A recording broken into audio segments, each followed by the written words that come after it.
India का super hit bulletin आप देख रहे हैं और आप सबके नमस्कार, गुड मॉर्निंग। फिट इंडिया का सुपर हिट बुलेटिन आप देख रहे हैं और आप सबके साथ में मैं हूं साक्षी मिश्रा। Good morning. दिल्ली के संजय लेक से जो लक्ष्मीबाई नगर में मौजूद है, यहां से आज फिट इंडिया का सुपर हिट बुलेटिन लेकर मैं हूं आपके साथ श्वेता श्रीवास्तव। तो देश दुनिया की हर खबर रिसेंट अपडेट के साथ में आज हम आपको बताने वाले हैं। तो आज कौन कौन सी खबरें हैं पूरा दिन जिस पर टाइम्स ऑफ भारत आपको अपडेट्स देता रहेगा, ये सब जानने के लिए बने रहिए हम दोनों के साथ।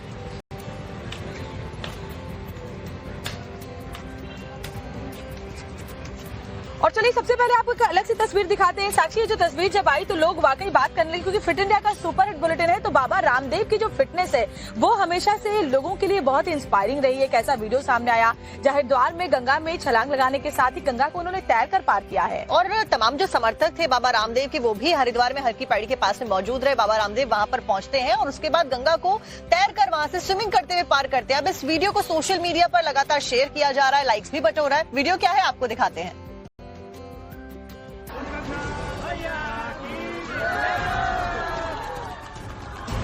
हरिद्वार के हर की पैड़ी में बाबा रामदेव की तैराकी का ये वीडियो सोशल मीडिया पर छाया हुआ है।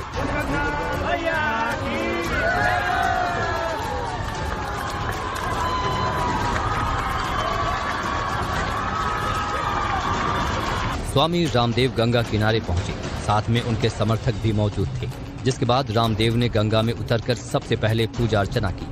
फिर गंगा में एक के बाद एक कई डुबकियां लगाईं।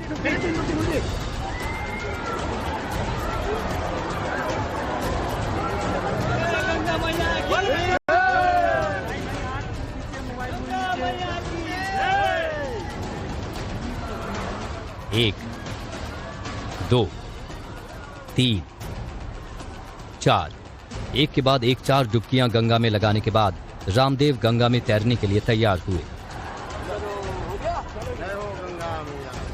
रामदेव के समर्थक लगातार उनका उत्साह बढ़ा रहे थे।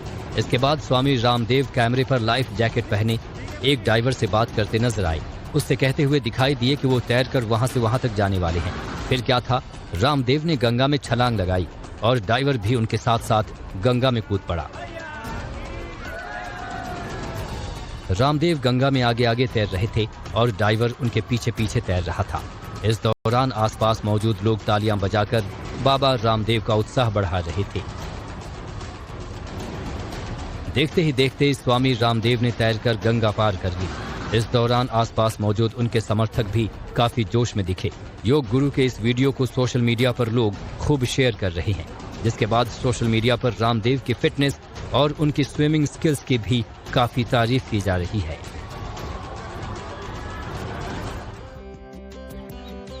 खबरों में बात करते हैं। नागपुर में हुई हिंसा की 17 मार्च की रात को नागपुर में जो भी हुआ उसको लेकर लगातार सोशल मीडिया पर चर्चाएं हो रही हैं, सियासत भी गर्मा रही है। आज देवेंद्र फडणवीस नागपुर में पहुंचने वाले हैं और अधिकारियों के साथ में मीटिंग करने वाले हैं। तो बड़ी खबर आपको बता रहे हैं, मुख्यमंत्री खुद मौजूद होंगे नागपुर में, वहां के हालात को ज्यादा बेहतर तरीके से समझेंगे।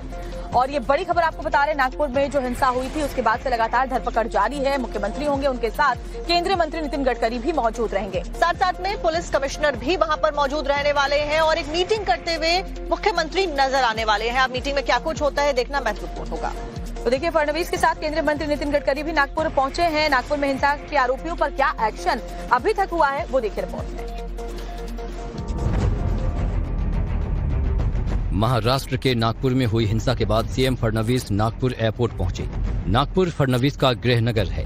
इस दौरान उनके साथ केंद्रीय मंत्री नितिन गडकरी भी मौजूद थे। हिंसा के बाद अब CM Fadnavis Nagpur police commissioner समेत सभी अधिकारियों के साथ आज सुबह 11 बजे बैठक करेंगे, जिसके बाद उनकी एक प्रेस कॉन्फ्रेंस भी होनी है।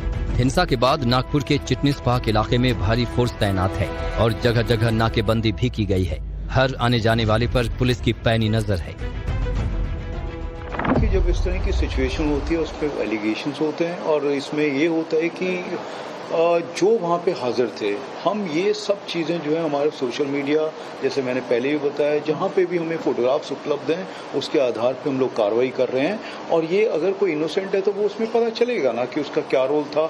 हमारे अधिकारी ने देखा, हमारे कर्मचारी ने देखा, वीडियो में आया, कुछ ऑडियो में आया, साइबर जो हमारे पुलिस स्टेशन है उसमें हुआ। तो ये इतना कॉम्प्लेक्स है, मैं इमीडिएटली बता नहीं पाऊंगा इसमें कि किसके क्या एलिगेशन है। हम जो कार्रवाई कर रहे हैं बिल्कुल निष्पक्ष कर रहे हैं, इतना मैं कहना चाहता हूँ। नागपुर में हिंसा के मास्टरमाइंड फहीम खान को कोर्ट में पेश किया गया। इस दौरान फहीम खान ने पुलिस पर बुरे बर्ताव का आरोप लगाया, जिसके बाद कोर्ट ने उसका मेडिकल कराने के आदेश दिए और उसे जेल भेज दिया गया। फहीम खान के अलावा आज हिंसा के बाकी आरोपियों को भी कोर्ट में पेश किया गया। आपको बता दें कि मास्टरमाइंड फहीम के ऊपर देशद्रोह का मुकदमा दर्ज किया जा चुका है। उनका कहना था कि उन पे इल ट्रीटमेंट मिला है पुलिस के तरफ से, लेकिन ऐसा कुछ भी उन्होंने किसी को आइडेंटिफाई नहीं किया। किसी पुलिस पर्सन को, किसी अफसर को, पुलिस अफसर को या कर्मचारी को उन्होंने आइडेंटिफाई नहीं किया। न्यायालय ने उनको उसी समय पूछा था कि किसने मारा, कौन है, उनको पहचानते हो क्या? उन्होंने बोला हम किसी को पहचानते नहीं हैं। उन्होंने सीधा बोला। तो उस समय उनको पुलिस के तरफ से जो उनके कहने के हिसाब से जो भी इल ट्रीटमेंट मिला, तो उनको उस मेडिकल बेसिस पे उनको ट्रीटमेंट चाहिए थी। तो कोर्ट ने आदेश दिया कि इनको मेडिकल में एग्जामिनेशन के लिए भेजा जाए। उनको भेजा गया, उनको एडमिट किया गया। उसी दौरान फिर उनका एमसीआर लिया गया और एमसीआर के दरमियान पीसीआर का राइट राखीव रखा, रिजर्व रखा। नागपुर में हुई हिंसा के बाद अब तक 99 लोगों को गिरफ्तार किया जा चुका है। नागपुर पुलिस और जांच एजेंसी लगातार इस हिंसा की हर एंगल से जांच कर रही है। इस दौरान कई सीसीटीवी कैमरों में पुलिस को ये सबूत मिला है कि हिंसा वाली जगह से कुछ दूर पर एक मस्जिद में कुछ लोग हिंसा से पहले रैकी कर रहे हैं। तस्वीर में आपको दिखाते चलो उस मस्जिद की, जहां पर पुलिस इस बात की जांच कर रही है क्या इस मस्जिद से ही उन लोगों की रेकी की गई थी जिन्होंने छत्रपति शिवाजी महाराज के मूर्ति के बिल्कुल समक्ष नागपुर को ध्वस्त करने के षड्यंत्र को रचा था। आपको मैं तस्वीर दिखाती चलूं, यहाँ पर महज कम से कम 50 मीटर की दूरी पर छत्रपति शिवाजी महाराज की मूर्ति है, जहां पर इस पूरी घटना पर पत्थरबाजी करके इसे अंजाम दिया गया। आपको मैं तस्वीरें कुछ सीसीटीवी के जरिए दिखाते चलूं और समझाते चलूं कि आखिर ये क्या है। यहाँ पर आप जैसे ही पहली सीसीटीवी देखेंगे आपको इसमें नजर आएगा, ये है छत्रपति शिवाजी महाराज की मूर्ति पर लगा हुआ एरिया, जहां पर आपको कुछ लोग यहाँ पर मौजूद नजर आएंगे। हालांकि पीछे पुलिस भी है सामान्य तौर पर, लेकिन यहाँ कुछ लोग हैं जो रेकी करने की दिशा से यहाँ पर पहुंचे, उन्होंने बातचीत की। नागपुर में हिंसा के बाद आज हाई लेवल बैठक होनी है, जिसमें सीएम फडणवीस खुद मौजूद रहेंगे। अब देखना ये होगा कि आने वाले दिनों में हिंसा से जुड़े कितने और आरोपियों पर पुलिस का एक्शन होता है। और एक बड़ी खबर आपको बता रहे, उत्तर प्रदेश के आगरा में शिवाजी का स्मारक बनाया जाएगा। महाराष्ट्र के सीएम देवेंद्र फडणवीस ने इसका ऐलान किया है। और देखिए, इसको लेकर तैयारियां भी शुरू कर दी गई है। दरअसल आगरा में जहां पर औरंगजेब ने शिवाजी महाराज को कैद करके रखा था, उसी जगह पर शिवाजी महाराज का अब एक भव्य स्मारक बनाने की तैयारी में महाराष्ट्र सरकार है। और महाराष्ट्र सरकार ने इसको लेकर आदेश भी पारित कर दिया है। तो बड़ी खबर, मुख्यमंत्री देवेंद्र फडणवीस ने इसका ऐलान भी किया है। तो औरंगजेब को लेकर के जो लगातार घमासान जारी है, उसकी अगली कड़ी में अब आगरा में शिवाजी के स्मारक को बनाया जाएगा। अब इसको लेकर मुख्यमंत्री देवेंद्र फडणवीस के द्वारा क्या कुछ कहा गया, क्या कुछ ऐलान किया गया है, वो आपको सुनवा देते हैं। यूपी से लेकर महाराष्ट्र तक मुगल आक्रांताओं पर स्ट्राइक जारी है। इसी कड़ी में फडणवीस सरकार ने बड़ा ऐलान किया है। उत्तर प्रदेश के आगरा में जिस जगह पर औरंगजेब ने छत्रपति शिवाजी महाराज को नजरबंद किया था, वहीं पर छत्रपति शिवाजी महाराज का भव्य स्मारक बनाने पर सरकार ने मुहर लगा दी है। इसका ऑर्डर भी निकाल दिया गया है। देवेंद्र फडणवीस ने खुद इस आदेश की कॉपी शेयर करते हुए लिखा, एक बार ये स्मारक बन गया तो ताजमहल से ज्यादा लोग छत्रपति शिवाजी महाराज का ये स्मारक देखने आएंगे। नहीं आए तो मेरा नाम बदल देना। नागपुर में औरंगजेब की कब्र को लेकर हुई हिंसा के बाद इस मामले पर यूपी से लेकर महाराष्ट्र तक एक्शन हो रहा है। बताया जा रहा है कि शिवाजी की यह स्मारक ठीक उसी मीना बाजार हवेली पर बनाई जाएगी जहां औरंगजेब ने छत्रपति शिवाजी को कैद करके रखा था। इससे पहले यूपी के सीएम आदित्यनाथ खुद अपने भाषणों में मुगल आक्रांताओं पर वार कर छत्रपति शिवाजी महाराज का जिक्र कर चुके हैं। परमाणुवाद के बारे में उस थ्योरी को देने वाले महर्षि कणाद की कोई चर्चा नहीं करता, क्योंकि कभी हमने बताया नहीं। कभी हमने लोगों को ये बताने का प्रयास नहीं किया।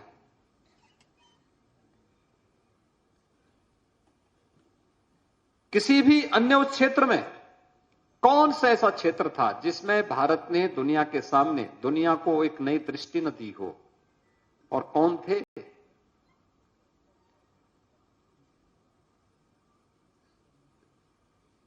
भारत ने किया था। हर एक क्षेत्र में उस नेतृत्व को आगे बढ़ाया था। लेकिन उत्थान और पतन ये व्यक्ति के साथ ही नहीं, व्यवस्था के साथ भी जुड़ती है, समाज के साथ भी जुड़ती है और राष्ट्र के साथ भी जुड़ती है। ये सभी के साथ एक जैसी स्थितियां होती है। आगरा में शिवाजी का स्मारक बनाए जाने की खबर के बाद इस मामले पर सोशल मीडिया यूजर्स की भी प्रतिक्रिया देखने को मिल रही है और लोग सरकार के इस कदम का स्वागत कर रहे हैं। आगरा औरंगजेब और शिवाजी का एक खास कनेक्शन है। इतिहास में लिखा गया है कि शिवाजी जब मुगल सत्ता को चुनौती दे रहे थे तब 12 मई 1666 को औरंगजेब ने शिवाजी महाराज को आगरा के दरबार में बुलाया, उनका अपमान किया तो वो क्रोधित हो गए और विरोध किया। इसके बाद औरंगजेब ने शिवाजी महाराज को आगरा के किले में नजरबंद कर दिया था। तो महाराष्ट्र में औरंगजेब की मजार को लेकर जितना भी सियासी बयानबाजी है वो थमने का नाम नहीं ले रही। नागपुर में हिंसा भी इसी को लेकर होती है और फिलहाल अब औरंगजेब की मजार के आसपास जो सुरक्षा व्यवस्था है वो टाइट कर दी गई है और इसको लेकर के जो विपक्षी पार्टियां हैं वो हमलावर है। समाजवादी पार्टी लगातार महाराष्ट्र सरकार पर सवाल खड़े कर रही है ओवैसी और इसकी सांसद डिंपल यादव ने क्या इस पर कहा है वो भी आपको बता देते हैं।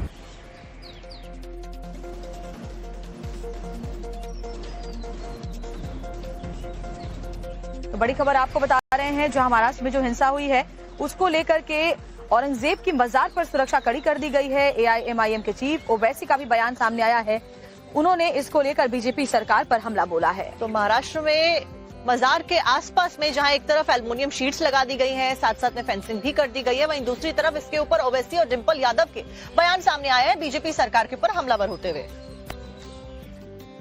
एक महाराष्ट्र का मुख्यमंत्री बोलता है, इस तरह का बयान उसके वजीर देते हैं कि वो निकाल देंगे और फिर जब गड़बड़ होती बोलते नहीं नहीं वो पिक्चर की वजह से गड़बड़ हुई। अच्छा, पिक्चर की वजह से गड़बड़ हुई? तुम क्या कर रहे थे? तुम्हारा ही शहर है ना वो नागपुर। और क्या किया इन्होंने? कुरान करीम की आयतें जिस चादर मुबारक पर जो जला दिया। दोपहर में जाकर कंप्लेन दिया गया कि एक्शन लो। जाहिर है बाद में तशद्दुद हुआ, हम उसकी मजम्मत करते हैं, कंडेम करते हैं, मगर आप बोल रहे पिक्चर की वजह से हुआ। अच्छा, पिक्चर की वजह से हो रहा है सब, और आप क्या कर रहे हैं? हाथों में मेहंदी लगी हुई है आपकी, आप हुकूमत आपकी, पुलिस आपकी, इंटेलिजेंस फेलियर आपका। क्यों कर रहे हैं सब ये? अरे लॉ एंड ऑर्डर अगर पैदा हो रहा है तो तुम्हारी वजह से हो रहा है। तुम्हारे जो लोग आज वजीर बने बैठे हैं वो मुसलमानों के खिलाफ गंदगी, बकवास और जहर को फैलाकर मंत्री बन चुके हैं, उनको कुछ नहीं कर रहे हैं।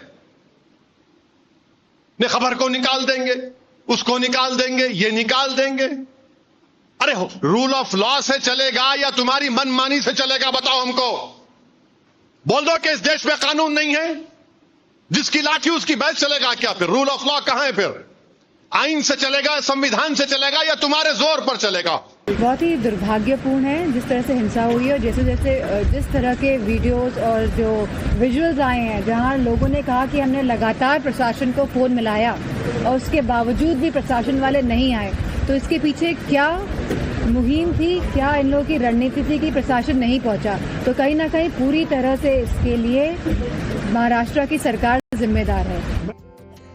और अयोध्या से मुख्यमंत्री योगी आदित्यनाथ का एक बड़ा बयान आया है। उन्होंने एक बड़ी बात कही, उन्होंने कहा कि राम मंदिर के लिए अगर सत्ता भी गंवानी पड़े तो उसकी कोई फिक्र नहीं है। तो राम मंदिर में कितने लोग पहुंचे उसका आंकड़ा भी मुख्यमंत्री योगी आदित्यनाथ ने साझा किया। उन्होंने कहा कि 2016 और 17 में जहां 2.5 लाख यानी कि 2,34,000 लोग भी श्रद्धालु भी दर्शन करने के लिए नहीं पहुंचे थे, वहीं बीते साल 16 करोड़ श्रद्धालु अयोध्या में रामलला के दर्शन करने के लिए पहुंचे। और श्री राम मंदिर के लिए मैंने कभी सत्ता का मोह नहीं किया, सत्ता गंवानी भी पड़े तो इसके लिए कोई समस्या नहीं है। मुख्यमंत्री ने ये बात कही और साथ ही साथ ये भी कहा कि बड़ी तादाद में जो श्रद्धालु हैं रामलला के दर्शन के लिए पहुंच रहे हैं।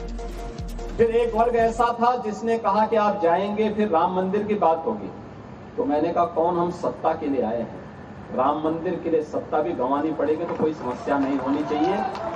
गत वर्ष अयोध्या धाम में श्रद्धालुओं की संख्या आई थी 16 करोड़।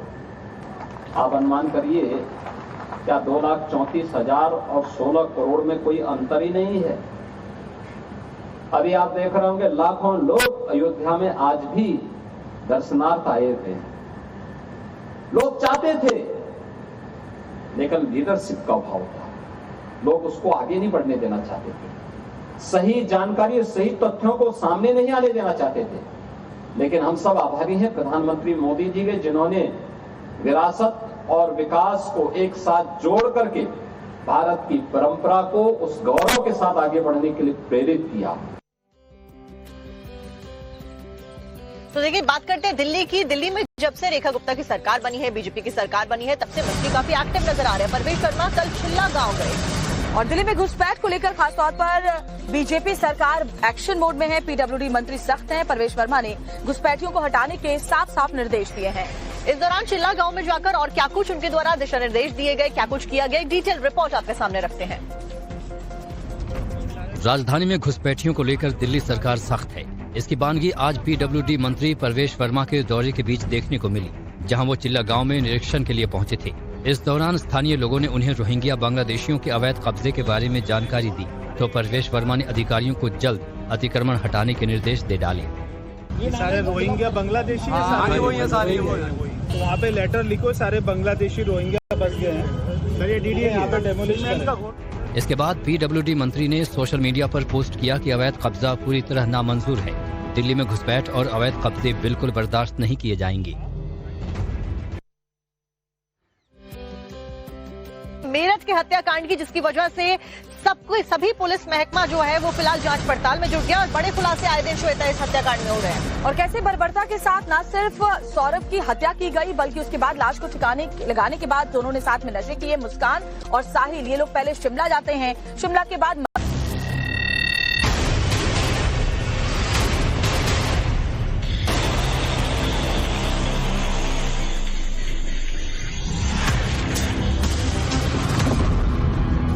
नाम मुस्कान, चेहरे पर नाम जैसी खिली हुई मुस्कुराहट, लेकिन करतूत ऐसी कि जल्लाद भी सुनकर कांप जाए। ये वीडियो मेरठ की मुस्कान और उसके बॉयफ्रेंड साहिल का है, जो अपने पति का कत्ल करने के बाद शिमला में होली मनाने पहुंचे थे।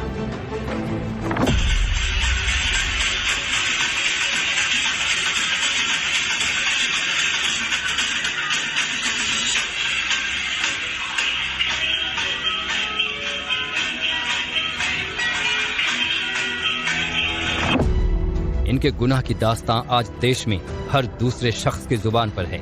होली के इस रंग के पीछे खून के इतने छींटे हैं, जिसकी सजा भुगतते हुए इन दोनों की पूरी उम्र निकल जाएगी।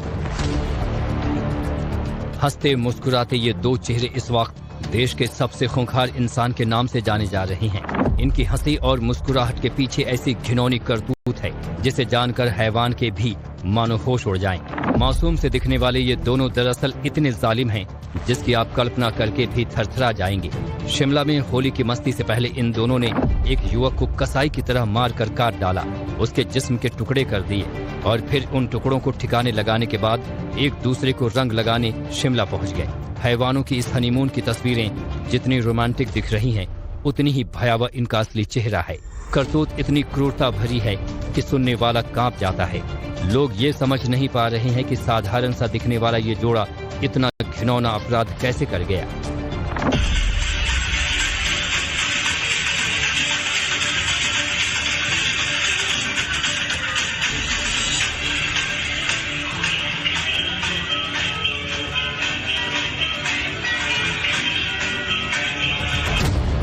सौरभ की दिल दहला देने वाली हत्या करने का साहिल को तो बिल्कुल भी अफसोस नहीं था, लेकिन मुस्कान को भी ज्यादा फर्क नहीं पड़ा। जिस पति का साथ 7 जन्मों तक साथ निभाने की उसने कस्में खाई थी, उसी पति को मौत के घाट उतारकर मुस्कान अब ड्राइवर की गाड़ी में वो दोनों घूम रहे थे। उसने कई चौंकाने वाले खुलासे किए। शिमला 3 दिनों के, फिर कुल्लू वहाँ गए, मलानी जहाँ बर्फ पड़ रही वहाँ गए, जहाँ बर्फ पड़ी थी वहां तक गए। करते थे ये पूरे रास्ते में रास्ते में थे, ये घूमने का काम था इनका। सांझ को अपना लड़का जो है, जो छोटा बांध रखा उसने, साहिल ने छोटा से बांध रखा सिर पे, वो तो 2 डेली 1 या 2 बोतल लेके जा रहा था रूम में, शराब पीता था। हाँ, शराब पीता था। लड़की को मुझे पता नहीं था कि नशा करती है लड़की तो मैंने जब देखा, जब मेरठ के लिए वापसी आ रहे थे, सामने से ली थी इन्होंने 3 कैन। पहले पति के सीने में खंजर घोंपा, तड़पा कर मार डाला।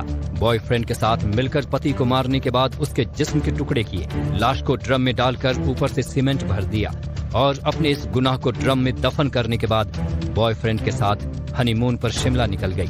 पति के कत्ल का जश्न मनाने, अपने दामन पर पड़े खून के छींटों को छिपाने के लिए, खुशियां मनाने के लिए 10 मार्च को साहिल और मुस्कान इसी कैब ड्राइवर के साथ, इसके लिए उसने कैब ड्राइवर से ही केक भी मंगवाया। भैया आप ना मुझे केक लेके, मतलब आप केक ले आना कहीं से भी और कॉल मत करना, मुझे आप मैसेज में बता देना मिला या नहीं। और लाने के बाद ना आप हमारे रूम पे आ जाना और बोलना मेरा ये सामान है, इसे रख लो, मैं कल सुबह ले लूंगा, बस आपको इतना करना। इसके बाद कैब ड्राइवर को पसंद करना भी बताया कि कौन सा केक बेकरी में रखा हुआ अच्छा लग रहा है।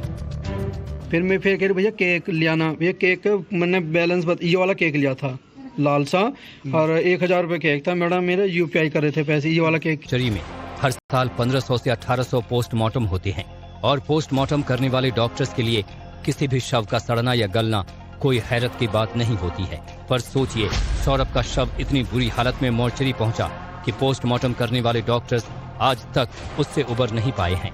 पोस्टमार्टम करने वाले डॉक्टर्स ने बताया कि उन्होंने आज तक सौरभ से बुरी हालत का कोई शव नहीं देखा। मुस्कान और साहिल ने सौरभ के शव को ड्रम में फिट करने के लिए उसके पैर पीछे की तरफ मोड़ दिए, सिर और दोनों कलाइयों को शरीर से अलग कर दिया था। बॉडी के कई पार्ट्स थे। 3 मार्च की देर रात में सौरभ का मर्डर हुआ। इसके बाद करीब 14 दिन तक उसका शव उसी हालत में सीमेंट के ड्रम के अंदर रहा। सीमेंट में उसकी बॉडी के टुकड़ों को डालकर स्किन को गलाने की कोशिश भी की गई थी। दांत हिल रहे थे, स्किन ढीली पड़ चुकी थी। कुछ मीडिया रिपोर्ट्स में ये तक दावा किया गया कि मुस्कान और साहिल ने सौरभ की जिस चाकू से हत्या की थी उसी चाकू को उसके पेट में छिपा दिया। डॉक्टरों को सौरभ के शव के पेट से हत्या में शामिल औजार मिला था। मेरठ के इस हत्याकांड के बारे में जो कोई भी सुन रहा है उसके ज़हन में ये सवाल जरूर आ रहा है कि आखिर मुस्कान ने अपने से ज्यादा पढ़े लिखे साहिल को कैसे पति की इतनी विभत्स हत्या करने के लिए मना लिया। दरअसल साहिल जादू टोना और तंत्र मंत्र को मानता था। उसकी मां की 18 साल पहले मौत हो चुकी थी, लेकिन उसे लगता था कि वो अपनी मां से संवाद कर सकता है और उसके इसी वहम का फायदा मुस्कान ने उठाया। उसने साहिल को मैनिपुलेट किया कि वो साहिल की मरी हुई मां से बातचीत करती है। स्नैपचैट पर फेक आईडी बनाकर मुस्कान ने कई बार साहिल से उसकी मां बनकर फर्जी चैट की। सौरभ को रास्ते से हटाने और वध करने के लिए राजी किया। वो इसी फर्जी अकाउंट से साहिल को मैसेज भेजती थी और खुद को उसकी मां बताकर लिखती थी, मुस्कान एक अच्छी लड़की है तो उसके साथ खुश रहेगा।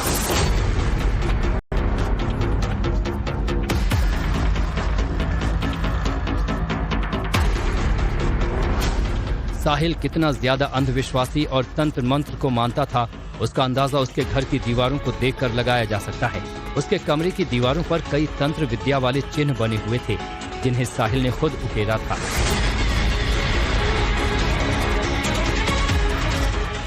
सौरभ के हत्याकांड की खबर जानकर जितना हैरान पूरा देश है, उससे ज्यादा हैरानी हत्यारिन मुस्कान के माँ बाप को हुई है। उन्हें यकीन ही नहीं हो पा रहा कि जिस बेटी को उन्होंने इतने दुलार के साथ बड़ा किया, अपने आंगन में खेलते कूदते देखा, वो इतनी बेरहमी से अपने ही पति का कत्ल कर चुकी है। कुछ पड़ोसियों का तो यहाँ तक भी दावा है कि जिस वक्त मुस्कान ने अपने पिता को सौरभ के कत्ल और उसके शव के सीमेंट के ड्रम में छिपे होने की बात बताई तो उसके पिता बेहोश हो गए थे। मायके में जब वो पहुंची यहाँ पर, फिर क्या किया मुस्कान ने? यहाँ पर रोने लगी। आने के बाद अंदर गई, अपने घर में गई, पापा से बोली, तब उनके पापा को चक्कर खा के गिर गए। क्या बोली? उनने की ऐसे मेरे आदमी को मार दिया। किसने मार दिया? क्या लाइन शब्द क्या थे? सुनो मेरी बात। उन्होंने कहा अपने मेरे आदमी को मार दिया, वो है ड्राम में, और 4 तारीख का मारा हुआ है। बस इतना मेरे सामने बात हुई, मैं तो निकल कर बाहर को आ गया। क्यों, आपको लगा कि कुछ गड़बड़ हो गया है? मैंने की कुछ दिक्कत हो गई, मैंने की इससे बढ़िया बाहर को निकलो पुलिस के। फिर उसके पापा ने गाली गुप्पाड़ बकी और वो थाने ले गई। अच्छा, यहीं से कैसे लोग पैदल निकले? कैसे निकले अब ये नहीं पता जी, कैसे निकले कैसे नहीं। सौरभ की निर्मम हत्या करने वाली मुस्कान के माँ बाप ही उसके लिए फांसी की सजा की मांग कर रहे हैं। वो अपनी बेटी के बचाव की बजाय दामाद के लिए इंसाफ मांग रहे हैं, क्योंकि जो भी मेरठ की इस हेट स्टोरी को देखता सुनता है उसकी जुबान पर यही सवाल है, क्या एक पत्नी इतनी क्रूर हो सकती है? मोहब्बत के चक्कर में पति के टुकड़े करने वाली मुस्कान अपनी करतूतों की वजह से आज सुर्खियों में है।